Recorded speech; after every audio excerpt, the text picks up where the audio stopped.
Je rentre juste du Burkina Faso. Et au Burkina Faso, comme partout en Afrique, bien malheureusement, on trouve quoi? Ça. Ces affreux sachets en plastique, on les trouve partout, ils s'envolent, ils polluent la nature, les animaux les mangent, ils meurent d'occlusion intestinale, c'est un vrai fléau.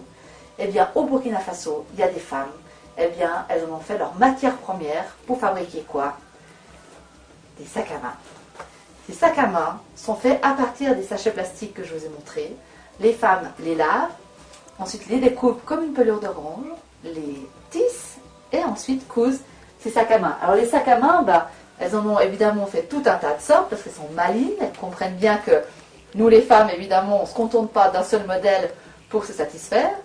Et du coup, on se retrouve vraiment avec des sacs qui sont vraiment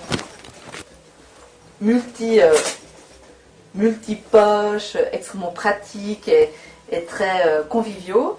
Mais ces messieurs ne sont pas oubliés parce qu'il y a aussi des sacs qui permettent de mettre les ordinateurs. Et ces sacs sont même rembourrés pour protéger l'ordinateur.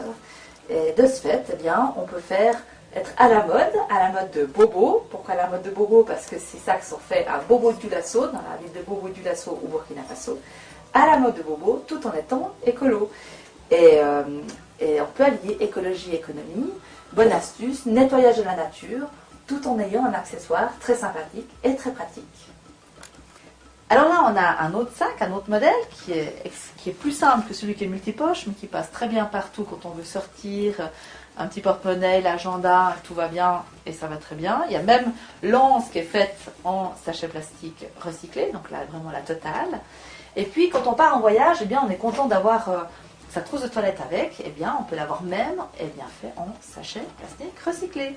Et là, la finesse, c'est que même le verre est du sachet plastique, parce qu'elles ont malheureusement que des sachets noirs, ce qui est un problématique pour la couleur, mais elles peuvent de temps en temps faire des petites finesses avec de la couleur, ici avec ce verre.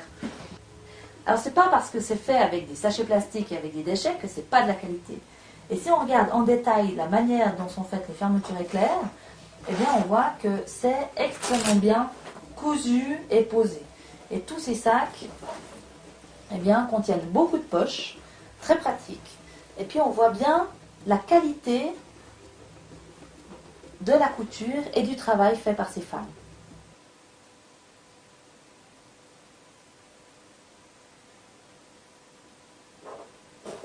Elles font aussi des objets plus petits, qui sont ces petits porte-monnaies. Comme ça, on retrouve ces lignes de couleur, toujours avec des fermetures éclairs pratiques, légèrement rembourrées, donc ça donne une bonne tenue à l'objet. Et je dois dire que extrêmement pratique et bien conçu. Ces femmes qui fabriquent ces magnifiques sacs à main à partir des sachets plastiques, c'est un groupement de femmes qui s'appelle le Gaffré, qui travaille à Bobo-Dioulasso. Il y a une centaine de femmes qui travaillent pour la confection de ces sacs. Il y a des femmes qui collectent les sachets, il y a une partie qui les lave, qui les découpe, qui les tisse et enfin qui les coud. Et toute cette chaîne de fabrication est faite par des femmes. Elles ont parfois aussi leurs enfants qui sont autour d'elles, comme ça, qui les aident à travailler. Et toute cette petite équipe travaille dans une très bonne ambiance et permet d'apporter une activité rémunératrice, puisqu'elles sont bien évidemment payées pour ce travail qu'elles font, ce qui permet de mettre leurs enfants à l'école, de nourrir leur famille. Et puis ces femmes sont très fières de gagner leur argent par leur travail.